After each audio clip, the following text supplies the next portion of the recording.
Hi everyone, this is a 1-hour presentation entitled V-Ray for Architectural Visualization, Beginner and Intermediate. My name is Brian Smith and I will be the presenter for this class. This class is a small sample of the much larger 18-hour class presented by myself and Alexander Gorbanoff at the CGschool. For more information about upcoming courses and classes offered at CGschool and for lots of free training, be sure to check out www.thecgschool.com. There's a lot of great information, a lot of free material on there, things that can really help you, especially with V-Ray. There's a lot of V-Ray material, a lot of free things that are available here. This is a 1-hour presentation. We may go about 5 minutes over, but we're going to try to get as far along as we can with what is a sort of a unique presentation that I haven't really taught before. And the agenda, as you can see right here, is also going to serve as the class notes. This is the agenda, and this is available for anyone that wants to download it. And we're going to start by discussing some basic principles. And some of the things you see on here may seem a little basic, but it's a little surprising sometimes how when we teach we see that students are not following the most basic principles when it comes to getting the most efficient renderings and the best speed, the most speed and efficiency out of their renders. So we're going to talk about some basic principles, the types of renders and the types of settings that you find, and then move on to different aspects of those settings. So let's go ahead and get started and talk about the types of renders that you do. Any rendering that you do is going to fall into one of two categories, a test render or a production render. Test renders are renderings that aren't final production renders. Pretty simple.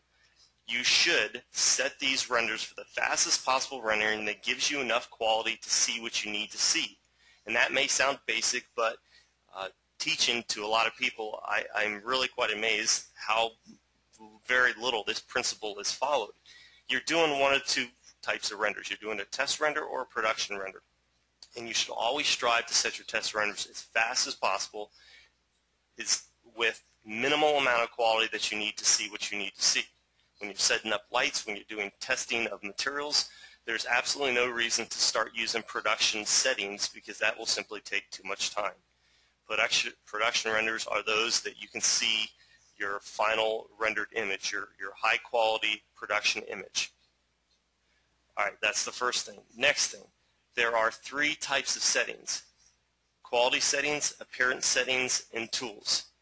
Again, it may sound simple, but you have to know for any given render engine, whether you're using V-Ray or Mental Ray or anything else, at least what type of setting you're dealing with. Are you dealing with a quality setting, an appearance setting, or a tool setting? Quality settings are things that control two things and two things only: noise and detail. And you can argue that they play hand in hand with the rendering time, which they certainly do, but they are used and built into a program to control noise and detail. And really, when you think about it, that is all that the quality of an image has to worry about or deal with, the noise and the detail. Appearance settings are settings that only control the aesthetic nature of a rendering. You know, the light multiplier or the color of material or the exposure control. These things have nothing to do with the quality, hence noise and detail. They have nothing to do with the noise and detail in a rendering. They only control the aesthetic nature of a rendering. And then the other third set of render settings or settings period that you would find in V-Ray are tools. And neither one of them have any bearing on the quality or appearance. They're just there to help perform a simple function. For example, show samples has nothing to do with the final rendered image, has nothing to do with the quality or the appearance. It's just there to show you where the samples in the rendering are taken. Or a particular render element. It is just there to help you perform a certain function. So this class is going to be sort of it's a unique class because I've never taught this particular format, but it's going to be a class where I introduce, as much as we have time for, three different areas of settings: most important quality settings, most important appearance settings, and most important tool settings. And one caveat I want to throw out is there are a lot of different uses for V-Ray. There are a lot of different industries. This particular class is optimized or based on the visualization industry. I understand, and you should understand, that different industries have different needs. If I was in the movie industry, I would not be using some of the same techniques that I would use in the visualization industry, because I don't care about having a 35-hour rendering for a 2-hour film, or some movies that you see have ridiculously high render settings that I would never consider using in the visualization industry. And some of the optimization techniques that I use, they would not care about either. So with that said, we're going to be looking at what I believe are the most important quality settings, appearance settings, and tool settings. And I doubt we can get through all this, because an hour is just simply not that much time. We may go 5 minutes over, but we're going to get through as many as we can. And I'm not going to go into great detail about what these settings do. For example, image sampling. I could teach a full day on image sampling. And there are many videos on the CGschool website that talk about image sampling at length. If you want to get into the nuts and bolts about what that area is, check out our website. But this is going to be sort of an overview, and I think you'll understand as we get into it why I'm presenting it in this way. So I want to make sure that you understand that you should focus on some particular settings in V-Ray. There's a lot of settings in V-Ray. There's hundreds of settings, but a good portion of those you'll never need to touch, especially in the visualization industry. And as long as you know where you need to focus your attention, as long as you know how to troubleshoot, then you're halfway home. Okay? So let's start briefly with image sampling. Image sampling, in my opinion, is the most important area in V-Ray. And I say the most important because it is probably the most, it's the area of V-Ray that has the greatest impact on the rendered image, both in terms of noise and detail and time, and is also one of the least understood areas in V-Ray. So it's very important because there's no other setting, there's no other area in V-Ray that will have such a dramatic impact on your final rendered image. You could have everything else in V-Ray be perfect. Everything else could be just right. Your GI settings, your materials, your light, everything could be set up just fine, and without the right image sampler and the right settings, you're not going to get the image that you're looking for. Now, by default, you see the Adaptive Subdivision Image Sampler. By default, you see Adaptive Subdivision Image Sampler. I have this set to Adaptive DMC. I have a lot of settings in here that are production render settings for me, production render settings. And I'm going to do just a quick test render region of this area up here at the top right-hand portion. And I'm teaching this class with a abnormally low resolution so that it plays back better and it broadcasts better. This resolution is 1280 by 800. This is nowhere near what I would be working at, so everything's a little crunched down in terms of size. But needless to say, this is with production quality settings. Now this is the raw rendered image. There's a lot of things you could do in post-production to make this better, to make details pop out. But this is a decent production render type of quality. Now it took 41 seconds, as you can see right down here, 41 seconds. If I make just the one simple change of switching this to Adaptive Subdivision and leaving the settings at their default value, I will see a pretty dramatic increase, or I'm sorry, a much faster render. I won't see the quality that I would see in a production render, but it would be certainly good enough to see what I need to see for a test render. Now this is just one area that I've changed, but this one area, as you can see, has had a dramatic impact on render time. Just that one change took me from 41 seconds down to 24 seconds. And as you can see, I'm losing some detail. I've got some grout lines that are not showing up, but this is perfectly fine for a test render. If I'm going to do a test render, I'm going to go through all the settings and set them at their default test render value. And so I'm going to do this during this class. I'm going to mention these settings over and over again, what they are, what I use for test render settings, and you can use them if you want. You can play around, experiment with your own settings, but I want to set this up how I would set it up if I was doing this for real and doing a test render. So I want to go to Indirect Illumination, and I want to set the Radiance Map to a very low preset and light cache to 100 subdivisions. So I've changed just two things here.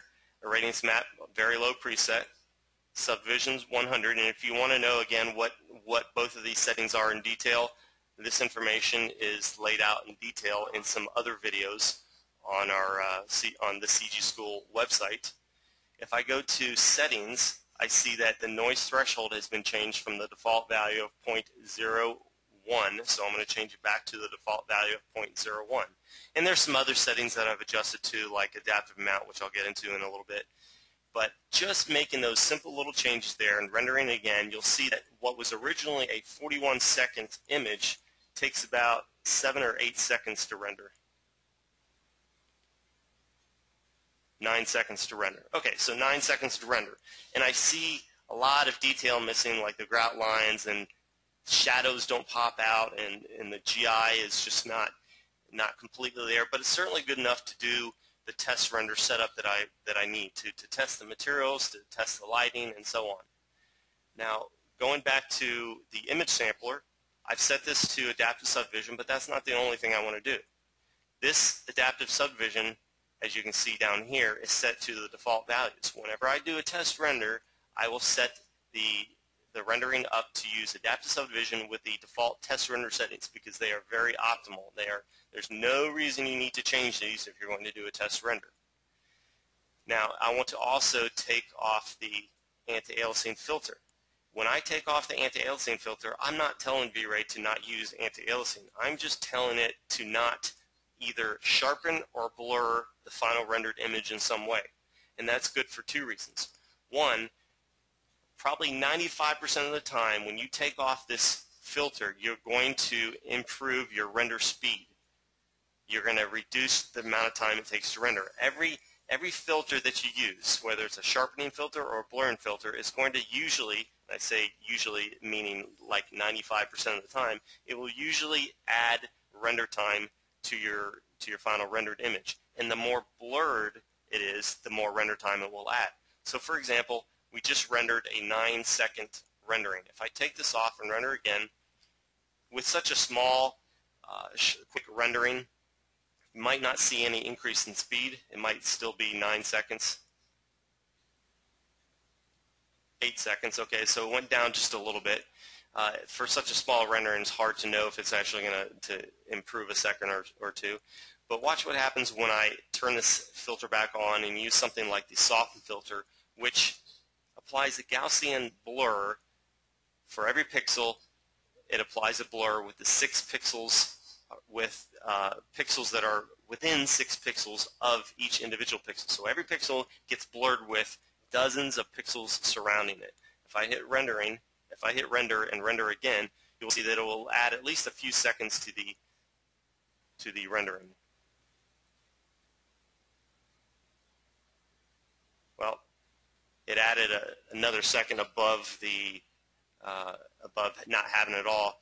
But this filter, soften filter, video filter, all these filters are going to add some time. It's too hard to say for sure whether on such a quick rendering it's really going to have such an effect. But in some cases, using a video or soften filter or some blurring filter can add 20, 30, 40% render time just by having that filter. And when you think about it, if you're going to be doing post-production anyway, which you probably should, if you're not in the habit of doing that, you probably should be, the better place to add blurring or sharpening effects would be in post-production. So if I add a soften filter or a video filter now to blur the rendering or the animation so that I don't see artifacts or flickering or pixel dancing or some other alias effect, I can't get that out. Once it's in the rendering, it's there for good. There's no getting it out. But if I turn off the filter and render the raw rendered image, I can adjust and blur or sharpen the final rendered image in post-production however I want to. Okay. Let's put this back to, let's leave this on off, and let's go to the next thing, a Radiance Map. I set this to very low. I always use a very low preset for a Radiance Map when doing test renders. If I'm going to do production renders, I'll just simply switch this to high. And all it controls is these ghosted out settings, and the main focus of this is the min and max rate, which really only controls the number of samples taken in the final Radiance Map, and hence the resolution.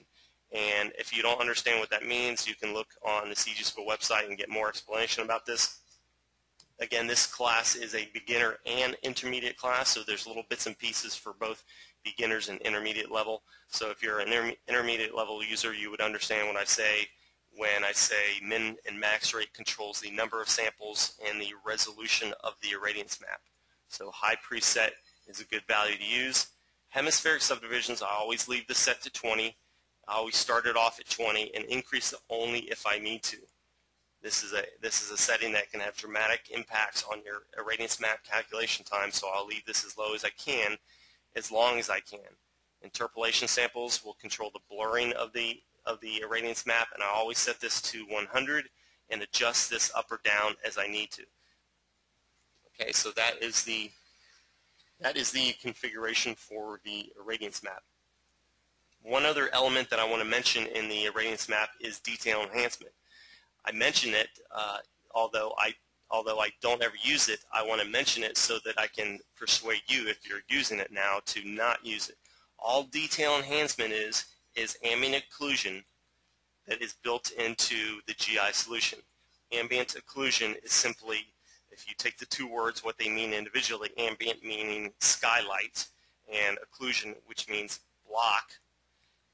Ambient occlusion means blocked skylight. So you can look into this more and Google it, find out more information about ambient occlusion. But the bottom line is, I don't recommend using detail enhancement here. It should be called ambient occlusion, but I don't recommend using it here because once it's in the rendered image, it's there for good. There's no getting it out of there, and there's no control in it. If we have time later in the class, you'll see that there is a much better way to add ambient occlusion than this. Faster way, and a way that gives you more control over the ambient occlusion after the rendering is completed. So those are the settings that I focus on with the Radiance Map: the preset, hemispheric subdivisions, interpolation samples, and I just pointed out detail enhancement so that you know not to use it unless you have to, or unless time is not a factor whatsoever. Light cache, the default value is 1000, which is a great production render setting, but for test render settings, I will leave it set to 100. So for test render settings, subdivisions to 100. For production render settings, subdivisions to 1000. Okay, everything else can be left alone. I'll mention one other thing, number of passes. This is simply the number of processors on the computer that has the most cores that you want to use to calculate the light cache. So this machine, for example, has 12 virtual cores in it, and as such, I want to put 12 in here. If I put something higher, it won't matter, it won't make any difference. But if I use something like 1, it's going to calculate the light cache 1/12 of the speed. If I use 2, 1/6 of the speed, and so on. So I always want to leave this set to the highest number of processors that the computer that is rendering the light cache has.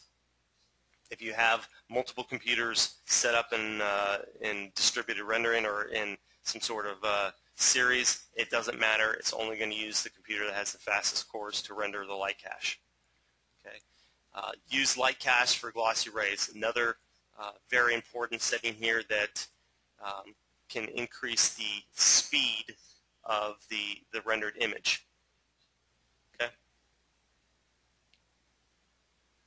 Let's look really quickly at brute force. Brute force is pretty simple in that it only has two settings, subdivisions and secondary bounces. And anytime you see subdivisions in V-Ray, with the exception of the light cache, anytime you see subdivisions in V-Ray, it looks to the noise threshold value that is inside the DMC sampler rollout to determine whether or not to go after those subdivisions. So this noise threshold is a value between 1 and 0, 1 being 100% and 0 being 0%. So if I set this to 0%, that means that I want absolutely no noise in the rendered image. And as long as you have enough subdivisions in any given area, whether it's brute force GI, shadows, reflections, as long as you have enough subdivisions, you will get that noise that you are specifying here. But if you don't have enough subdivisions, then you're not going to get that. Now, one other thing that you have to understand is adaptive amount will control how much, how adaptive all of these adaptive solutions in V-Ray are allowed to be.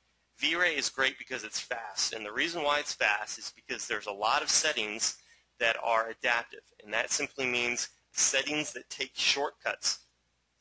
So by taking shortcuts, all that's going on behind the scenes is these algorithms are truncated or stopped somewhere along the calculation. So for example, if you were trying to calculate pi, which can't be done, but if you were trying to explain what pi is, you could say pi is 3.14586928 and so on. But there's no point going out too far. Rather, you want to just say pi is 3.14. So cutting off pi at 3.14 is like truncating that algorithm that calculates pi. So this adaptive amount simply controls how adaptive all the adaptive solutions are allowed to be. If you set it to 0, none of the solutions, all the adaptive solutions in V-Ray are going to be allowed to calculate out to infinity, or however long the algorithms allow it to be calculated. By setting it at 100%, which is 1.0, you are saying truncate the algorithms as soon as they reach this noise threshold value. Okay? Truncate solutions as soon as they reach this noise threshold value. All right? The default value for adaptive amount is 0.85, and the reason why it's at 0.85 is because there are certain areas in V-Ray that will not do well with an adaptive amount of 1.0. For example, HDRIs. If you render with HDRIs, which is a great way to render, especially low illumination scenes, if you render with HDRIs, don't set this adaptive amount to 1.0. You're going to introduce too much noise. It's far better to use a value of 0.85 or something in that area. So, in my opinion, anytime you're rendering anything other than HDRIs or certain other areas that introduce noise a little too frequently, set this adaptive amount to 1.0.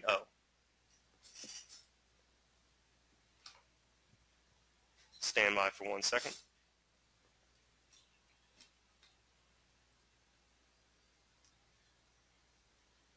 And I'm getting an indication that we're having some problems with the audio. Let me unmute someone's microphone. Alex, can you hear me? Yes, everything is fine. Okay. All right, sorry about that. I got a note saying that we were having audio problems. Okay, so that is the DMC sampler. Not very in-depth, but some quick notes about the DMC sampler. Briefly covered image sampling, GI, a Radiance Map, light cache, brute force, DMC sampler, and now let's look at one other quick thing that deals with quality settings, and that is subpixel mapping and clamp output within the color mapping rollout. This is the last quality setting area within V-Ray that I want to mention, and it's found in the color mapping rollout. by default, the subpixel mapping and clamp output options are disabled. Why they're disabled, I'm not really sure, because they should always be enabled. And without getting into a very long, complex explanation, subpixel mapping and clamp output will prevent a very noticeable problem that you will have if you render scenes with bright light sources and reflective surfaces. And those are aliased edges where you have very dark pixels right next to very bright pixels. And when you get that, you can introduce some aliased edges, some chiseled appearance to your edges. Subpixel mapping and clamp output would remove that. It would prevent that from happening. And it would also prevent the appearance of small white little dots that take up just a couple pixels in size. And those little white dots are simply reflections of bright white light or bright light sources reflected off different surfaces. So if you ever see white dots, or if you ever see aliased edges where you have dark pixels and dark pixels and bright pixels not cooperating with each other, first thing you want to check is to make sure you have subpixel mapping and clamp output turned on. Okay, so that is all of the quality settings that I want to discuss at this point. And now let's get into some appearance settings. Some appearance settings include things like the environment channel settings, color mapping, V-Ray Sun, V-Ray physical camera. All these things have really nothing to do with the quality of an image, hence the noise and detail of an image. They are all strictly there to control the aesthetic nature of an image, the appearance or the beauty of an image. So let's look at the environment channel. I want to go into a file called 5-story. And if I just rendered this 5-story scene as it is right now, you'll see that it's black. Nothing renders. It's just a pure black image. And the reason why is because I have no light source in this scene. I have no lights, and I have no skylight. If I go into the render scene dialog box, you'll also see I have no GI. Let's start with the environment rollout inside the V-Ray tab. Environment rollout, pretty much any scene that you work on, whether it's interior or exterior, should have some environment, even if it's very low illumination. It should have some environmental skylight. So if I just enable this, if I just click on and render, got to move some things around because it's such a small screen. It's a big screen, but very low resolution. If I hit render, you should still see nothing. And the reason why is because I still haven't actually enabled global illumination. Using GI environment does you no good if you don't have any GI being calculated. So I want to turn on GI, and I want to go through my quick test render setup. The Radiance Map brute force combination is really not optimal for test render settings at all. Brute force should really only be used for high quality production renders, certainly not for test renders. So I'm going to take this off of brute force and put it on light cache. And within the Radiance Map, you can see all the default test renders, all the default render settings. And now I want to set this up for test renders. So I'm going to go to very low on the preset. I want to switch hemispheric subdivisions to 20. And I want to switch interpolation samples to 100. And that's all I want to check. I'll also turn on the show calc phase so I can actually see the Radiance Map being calculated while it's being calculated. So that's all I want to change for a Radiance Map. And within light cache, the only thing I need to focus on is the subdivision value, which I want to drop from 1,000, which is way too much for a test render, drop it from 1,000 to 100. So I just take off a 0. And number of passes I'll set to 12 since I have a 12-core machine. And use light cache for glossy rays. I certainly want to enable that. I'll turn on show calc phase so I can see the light cache being calculated, but that's all I need to worry about for the light cache. Okay, and I want to go to the settings tab, and under adaptive mount, since I'm not going to be using HDRIs, I want to set the adaptive mount to 1.0 so that all my adaptive solutions are allowed to be 100% adaptive. And I want to make sure under the V-Ray tab that the image sampler is set to adaptive subdivision, which it is, and I can turn off this anti-aliasing filter. I don't need this filter on right now. That'll speed up things just a little bit more. So that is my default test render configuration, with few exceptions. And that's really, when I say the default test render setup, I'm really focusing on the quality settings. Everything I just changed right there is really a quality setting. It has really nothing to do with appearance. It's not a tool. Everything I changed is the quality setting. So I just enabled my first appearance setting in the GI environment, Skylight. So I turn that on, I hit render, and I should start to see a little bit of Skylight, a little bit of GI in the scene. Okay? Nothing spectacular. There's very little detail. The GI is lacking detail. The shadows down here, it almost looks like the building is floating off of the ground, and that's just because the GI is not calculated accurately enough. But for test renders, for setting up materials and setting up lighting, it is certainly good enough. Okay, so the environment is really great because it gives you the opportunity to change the skylight in your scene, and it's simply an override to the Environment and Effects dialog box background color. This color swatch simply overrides that color swatch. If I were to turn this off, copy before I do it, if I were to turn this off and paste this into the background color and render again, I would get the exact same thing, with the only exception being I would also get the background color to change as well. So in my opinion, every scene should have a little bit of GI environment skylight, except maybe an interior scene that has no windows and is therefore not open to the environment. So if you have a scene that's open to the environment, you really should be using some skylight. And just by making small, subtle changes to this value, you can really get some nice effects to your scene. So if I wanted to, I'm trying to find the right color here, if I want to get a little bit of a peach color to my skylight, I can use that kind of color right there, render again, and it totally changes the feel of my scene. And this is without any direct light. There's no direct light in the scene. This is just fill light. This is just to fill out your scene. This is almost like what you would see on a cloudy, overcast day. Okay, so that is environment lighting. Now there are numerous ways to add environment lighting in V-Ray. You can add it through the environment channel. Of course, I just mentioned you can add it as the background color. You can add it as with the dome light, the V-Ray dome light, which we may have time for shortly. You can add it as an HDRI. An HDRI is nothing more than image-based lighting, using an image to illuminate a scene, and that is pretty much strictly simulating skylight, not direct light, skylight. There is a big difference. Direct light is light that comes from a light source and directly strikes the surface, whereas skylight or ambient light is the light that bounces off other objects or other particles in the atmosphere before landing on another object. Okay? Let's look at color mapping. Let's go into a scene. Let's go back into the Hampton Inn scene, and let's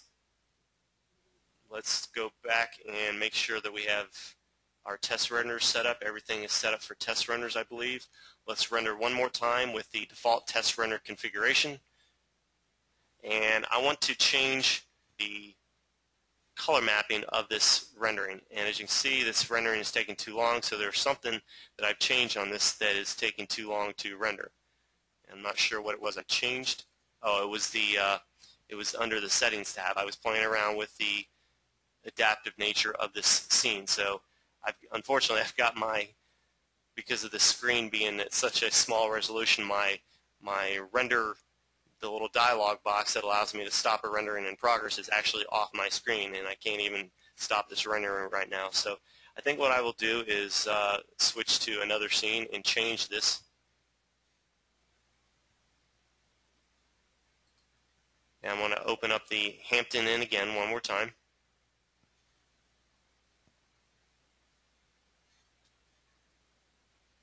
Well, I guess this is not going to help too much because it's rendering the other scene, and it's not going to let me pretty much do anything until the scene is finished rendering. One thing that you might find useful is you're doing a rendering and you don't have multiple computers, or you don't have a farm of computers to use. If you're trying to do a test render while still working on another scene or working on another project or some other piece of software, there's a setting under the Settings tab right here that I'll get to in a minute. There's a setting here that will allow you to render your scene like this and still allow you to do whatever else you want behind the scenes, whether you want to use another Max or use Photoshop or some other program. There's a setting that will allow you to render a rendering without having it bring your computer to its knees. Right now, my entire process, all of my processors are focused on rendering this image, which is why I can't really do anything else while this is rendering. And because of that, it makes it hard to work on any other piece of software. But in the Settings tab, there is a setting called Low Thread Priority that, when enabled, will assign maximum priority to other programs that are running, and assign a low priority to 3ds Max. And that's great if you only have one computer and you want to do a test render while still working on other software, including Max. So I got to wait for this bucket to finish rendering, and notice all the detail that's popping out in this. The detail in the texture, it's a little noisy, but there is a lot of detail that was not showing up before, and that noise is simply a function of I believe we're using the brute force method. So I gotta restart this scene once this last bucket finishes rendering.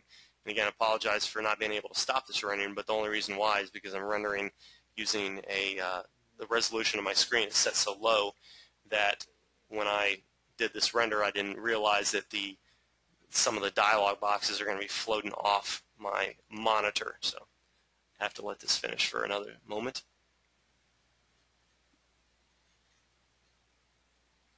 Going back to the agenda, we're going to look briefly at the V-Ray Sun, the V-Ray Physical Camera, V-Ray Light, V-Ray HDRIs, and looks like it's still rendering, so stand by.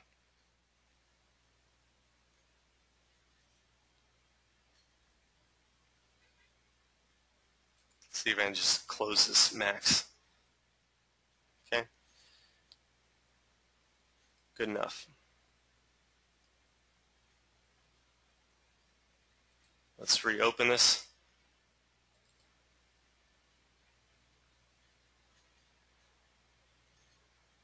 Okay, color mapping. Let's look at color mapping briefly. There are a lot of different options for color mapping. Linear is not going to work as soon as you start introducing bright light sources like the V-Ray Sun or a strong direct light that is supposed to simulate the sun. Linear multiply could work if you were only using Skylight or using very low illumination or conducting the nighttime render. But short of that, you're not going to be able to use it. And you need to focus on one of three different options: exponential, Hsv Exponential, or Reinhardt. And exponential, let's just take a quick look at what exponential does. I want to set all these settings up again for test render settings, so I'm going to go through and quickly change just a couple settings that are going to give me the most speed. Same settings that I've already discussed.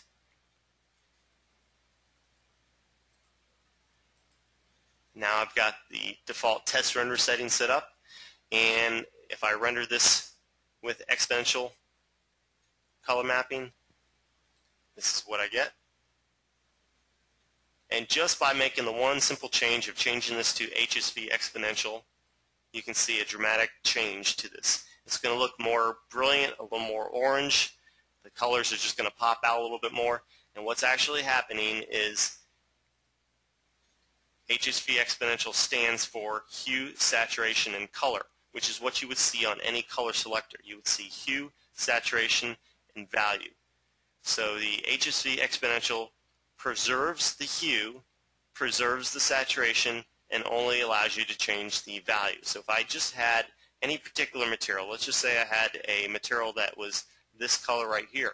If I used exponential, that I would be allowed to have the color mapping would allow the material in conjunction with the lighting to go up to pure bright white. But if I had Hsv Exponential, it would not allow this. The most that the Hsv Exponential would allow would be the maximum value that you see on the value slider. So that's the difference between Hsv Exponential and Exponential. The biggest effect of this is that the Hsv Exponential is going to, instead of having more washed out bright surfaces, it's going to have more colorful surfaces. That would be the short explanation for it. Okay, so when you're doing whether you're doing a test render or a production render, I would focus on exponential, Hsv Exponential, or Reinhardt. Which Reinhardt is simply a mixture of exponential and linear, where the burn value controls the mixture. Burn value of 1.0 will give you completely linear results. A burn value of 0 will give you completely exponential results. So using something in the middle, 0.5 would give you something in between linear and exponential. The problem with this is the Reinhardt color mapping option does not allow you to do what exponential and Hsv Exponential allows you to do, which is control the dark and bright area separately. Where you see dark multiplier, that affects the dark pixels in your scene. Where you see bright multiplier, that affects bright pixels. So if your pixel is dark, meaning that it is in the dark half of the total color spectrum between pure white and pure black, pure white being a color value of 255 plus 255 plus 255, 765. Somewhere right in the middle of that would be right about there. So everything to the left would be a dark pixel, everything to the right would be a bright pixel. The more bright it is, the more it's affected by bright multiplier. The darker it is, the more it's affected by the dark multiplier. You don't get that option in Reinhardt. You only get that in exponential and Hsv Exponential. So while Reinhardt gives you a good mixture of the two, linear and exponential, Hsv Exponential and exponential allows you to control the dark and bright area separately, which is why these two are probably the ones you should focus on the most. Okay. Let's look at the V-Ray physical camera next. Let's go to the 5-story house. Again, let's open up the 5-story house one more time. And let's set up a V-Ray physical camera. Before I do that, I want to set up my default test render settings one more time, and I like to do this over and over again to sort of hammer these home. And right now I have just the default configuration that you would see when you first start V-Ray. So I want to turn on GI. I want to set the secondary bounces to light cache, a Radiance Map set to a very low preset, hemispheric subdivision set to 20, Interpolation Samples set to 100, inside light cache set the subdivisions to 100, set my number of passes to 12 for my scene or for my computer, set use light cache for glossy rays.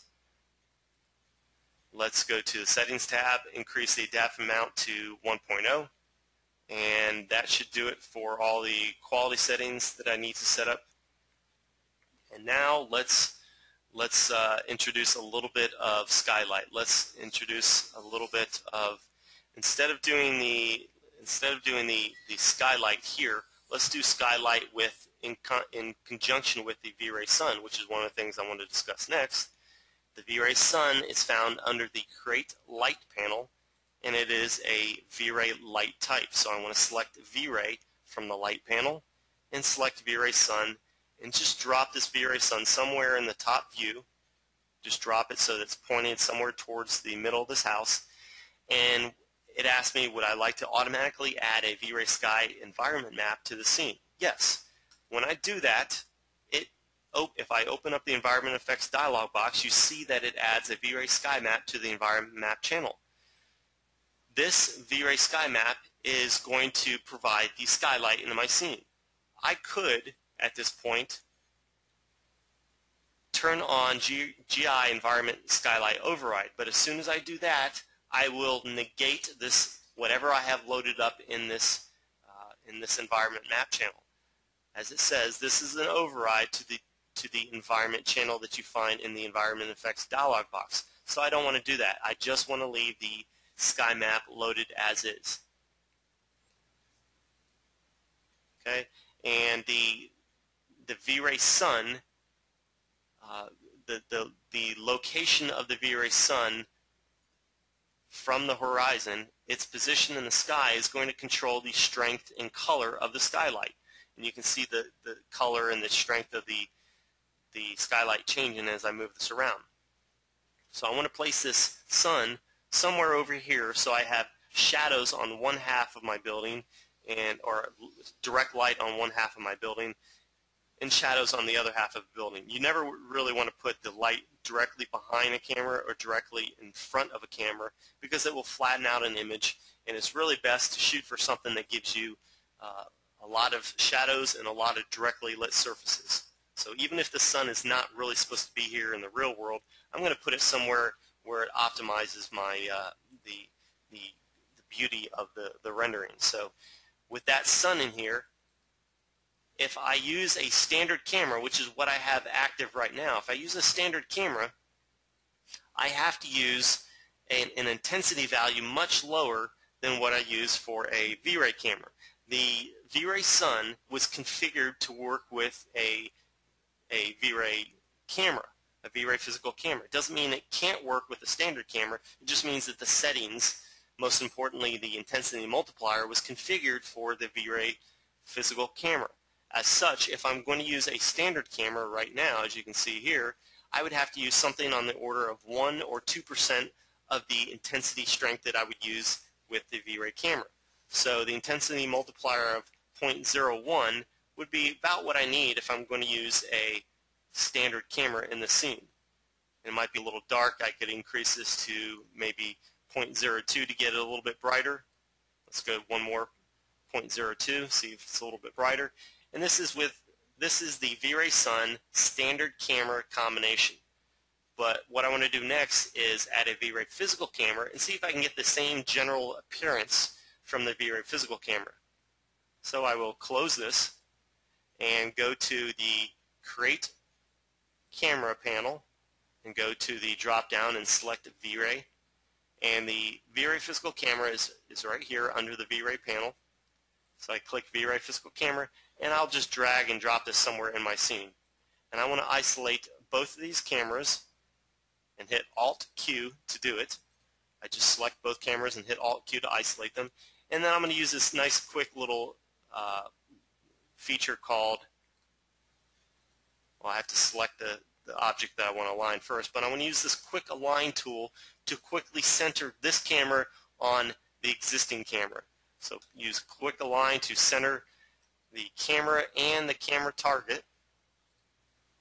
Oops. On the existing camera target. So now I got both cameras doing the exact same thing, and now I can switch this camera to, or this viewport to the V-Ray physical camera and turn on Show Safe Frames. And let's turn the objects back on.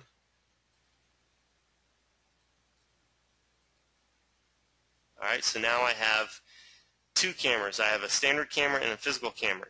And you saw the rendering before with the standard camera. If I render with a physical camera right now, you'll see a much darker scene. You'll see a much darker scene. It's probably coming across clear black. I don't know how this broadcasts, but I do see some color on my rendering. But you see a much darker scene. Why? Because the sun, the V-Ray sun, was meant to be used with, or it was configured to be used with the V-Ray camera. And this intensity multiplier value needs to go back to 1.0.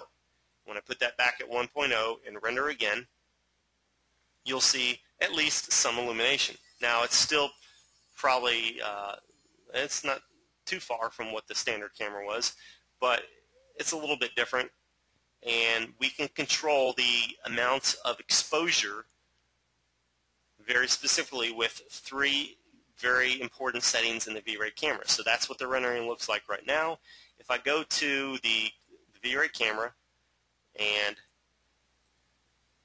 go to the Modify panel,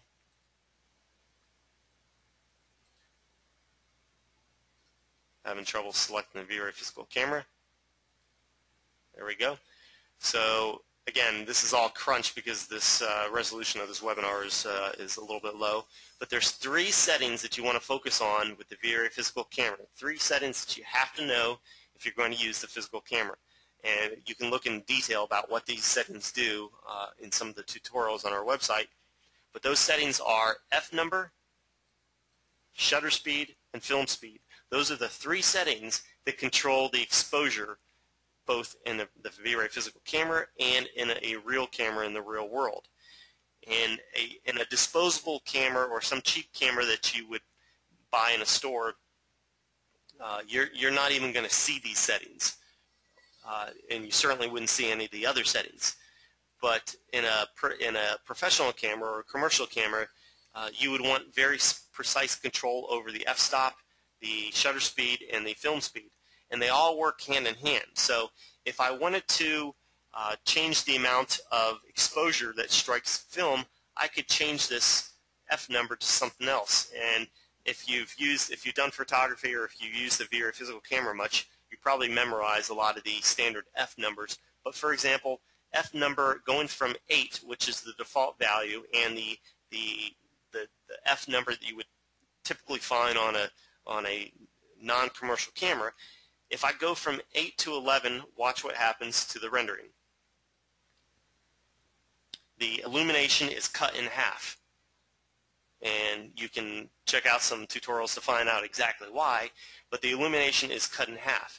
Now, if I want to offset that and get the illumination back to where it was before, I can adjust one of the other 2 settings. I can adjust shutter speed or film speed. So for example, film speed.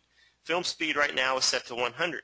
If I have it set to 200, that means that the film speed will expose twice as fast. If I set this to 200, the film will expose twice as fast. And since it exposes twice as fast, it will have twice the illumination or twice the exposure, and hence my rendering will go back right to where it was before when I had the f-stop at a value of 8.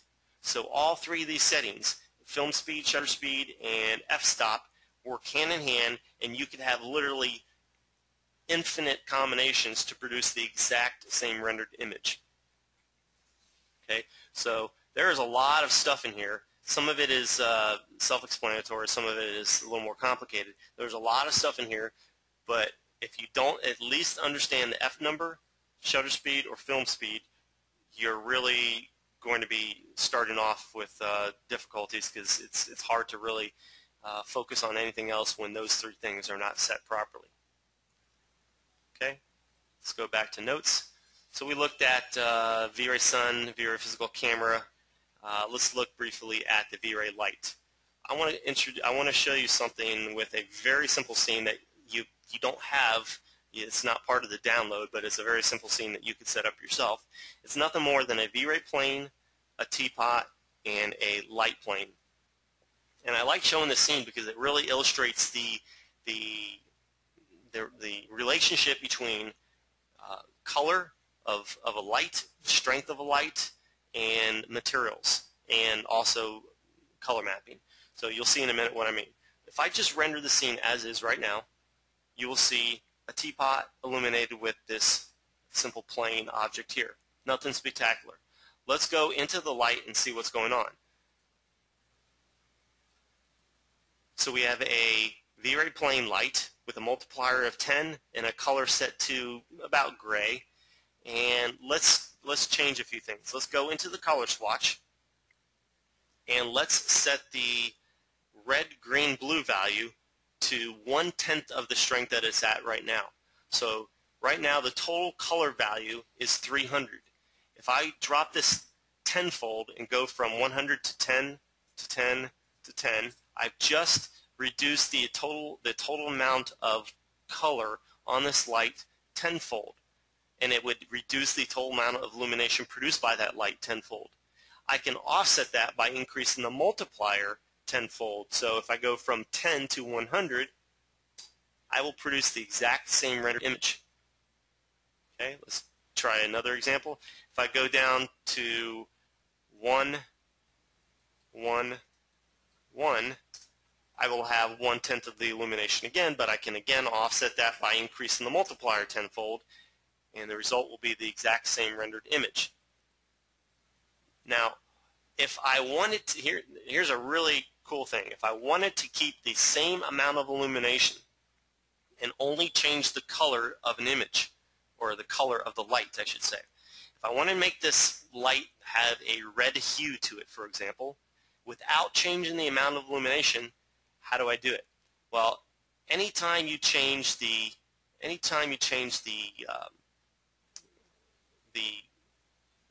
red, green, or blue values, you're essentially changing the color, the strength of the light.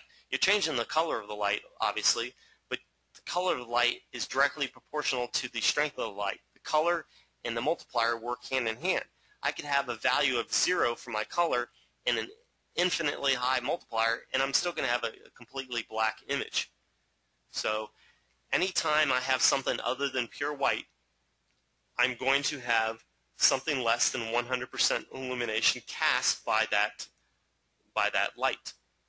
So let's reopen the scene, just because I've changed a few things. I want to make sure I don't change things too much. If I go into this light and change the color so that I want to get a red hue, I can set my green and blue to 0, and that gives me a little bit of a red color to this light. When I do that, I've just reduced the strength of the light 66%, 2/3. I've taken off 100 here and 100 here, so the total color value was 300. It is now 100, so it is now 1/3 of the strength. And now to offset that reduction, if I increase the multiplier from 10 to 30, I've just increased it threefold, and the result will be the exact same amount of illumination, just a little different color to that illumination. So I render again, and there is my same amount of illumination, just slightly different color. And that is a really cool thing when you can control very precisely the amount of illumination provided by a light. Whenever you use the V-Ray light plane, the V-Ray plane, I should say, the V-Ray plane, the V-Ray light with the plane option, there's 4 different options here, but when you use the V-Ray plane option, you have a size, a half length and half width. When you reduce the length and width, you're reducing the amount. You're not just reducing the amount, the spread of the light and the reach of the light. You're changing the amount of light. If I cut the length and width in half and go from, let's just say, for example, I had this set to 4 and 4. If I change the length and width from 4 and 4 to 2 and 2, I've reduced the light, the total area of the light, 4-fold. And if I want to keep the same illumination with that 4-fold reduction in size, I would need to increase the multiplier 4-fold. So I would have to go from 30 to 120. Okay, so anytime you reduce the size of the light, you're also reducing the amount of light provided. So cutting a light size in half means you're reducing the area 4 times, and you can offset that with the multiplier or the color, either one. Okay, a couple of quick little notes about the V-Ray light. Some of these explanations are self-explanatory. I'll explain a couple that are not. The Skylight portal. Anytime you have an interior scene, you should strive to have a V-Ray light in each one of the door and window openings, because you cannot illuminate an interior scene with just exterior lighting. Very important to understand. You can't illuminate an exterior scene with just with exterior light. You're going to introduce too much noise and too many artifacts if you try to illuminate an interior scene with just sunlight coming through the windows. So what most artists tend to do is throw a V-Ray light plane inside their window and door openings and control the amount of illumination or fill light with the settings that you see right here. One thing you could do is ignore the color and multiplier value and instead turn on the Skylight portal. When you turn on Skylight portal, the multiplier is rendered useless and the color is rendered useless, and instead it draws its color and intensity from the background color that you see here. So whatever color you have here, this is going to provide the skylight that is supposed to be coming through the windows. It's a really great little option where if you want to have your skylight from the outside come through completely and match the skylight that you see on the interior of a scene, then you can use the Skylight portal to do it. Here's another really cool setting here, store with the Radiance Map. This is an important setting because when you enable this option, you are telling V-Ray to calculate the GI solution and include the lights information in the Radiance Map. You have to use the Radiance Map to even use this option. But when you're using the Radiance Map, if I say store with the Radiance Map, the effect of this light on the scene will be stored with the Radiance Map when the Radiance Map is calculated.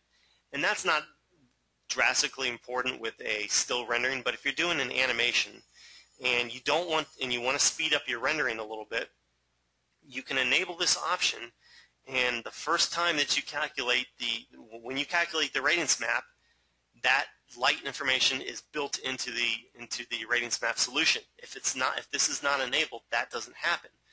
And when it's not enabled, during the rendering process, that's when the lights effect is going to be added to the